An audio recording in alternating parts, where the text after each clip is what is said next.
الله رسول فرمای د اولاد د پاره تر ټولو لویه تحفه بهترین عطیه بهترین خور شی هغه ادب ورښول اولاد ته ادب ورښول د الله رسول فرمای چې کله ستا بچی په رسته او په چپه پوسو دا رسته لاس دی دا چپه لاس دی بیا پر لمانځه اماده که ورته راځه لمانځه لره راسه لمونځ وکړه درځه ځو لمانځه لره په لمانځه یې اموخته که اموخته ګوره د درو کالو کوچنیان دي موږ سکول ته ورچولي په دې موږ وایو چې دی اموخته شي دی سکول دپاره د الله رسول فرمایي چې په رسته او په چپه باندې پوه سو بیا په لمانځه باندې عادت که او چې 19 کال ته ورسېدی بیا په کور کې د بچی او د بچی بستره ور جلا که صحیح سلو بهترین تحفه چې د الله رسول فرمایي هغه ادب ورښول احترام ورښول و چاته و خپل اولاد ته لقمان حکیم فرمایي وای درخت ته اوبه ورکول کښت ته اوبه ورکول دومره فایدمنه خبره نه ده لکه خپل بچي ته ادب ورښول ادب دغه دی چې ته ورته وایې په ډوډۍ کښېنس بسم الله ووایه په رسته لاس باندې خوره اول دته مطلب وار د دی مشر دی دا ادب دی دا احترام دی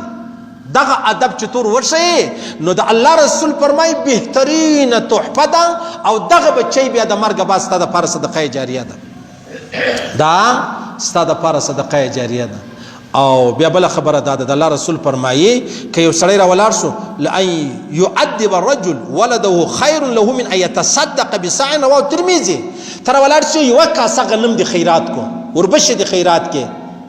دا دومره اجر و ثواب نه لري لکه ته چې خپل بچی ته ادب او احترام ورښیه مسجد ته ننوتې ورته رسته پښه دننه که د مسجد ته وتې ورته چپه پښه دننه که باتروم له رتلی مطلب تا ورته ویلې چپه پښه دننه که استاد یې رالی ورته ولاړ ساله ستا استاد دی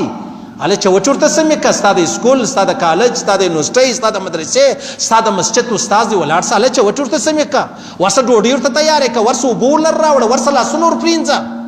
د الله رسول فرمایي بهترین تحفه د خپل اولاد دپاره چې شي ده هغه دغه ده او اولاد نه دی مسند امام اعظم حدیث نقل کړی پیغمبر علیه الصلاة والسلام فرمایي یو سړی ماښام ستړی راشي د بچیانو په خاطر تللی روزانه و روزګار یې کوئ یو ګوله او دوې پیدا کولې د اولاد دپاره ستړی ستومانه رالی بیا پرېوتی د الله رسول فرمایي زما دې په خدای سره قسم یو سړی د الله په لاره کې د الله په لاره کې کافران را ولاړ شي زر وارې په توره باندې ووایي ټوکړې ټوکړې کې قیمه جن جوړه کې قیمه څو اجر دی دا مسلمان د الله رسول فرمایي دا کم سړی چې د خپلو بچیانو د وجې پریشان ستړی ستومانه رالی ماښام سر یې ولګوئ پرېوتی د دې تر هغه لا اجر زیات دی د خپل اولاد دپاره حلاله ګوله ګټل او حلاله ګوله چې د هغه راوړل الله پاک دې موږ ته رانصیب کړي څوک اولاد نه لري الله دې اولاد ور نصیب کی چې اولاد لري الله دې ور پرېږدي چې کم پاته دي الله دې هدایت ورته وکړي الله دې صالحان کې الله دې پر بد نه بیایي الله دې پر غلطه لاره باندې نه سموي دا زموږ دعا ده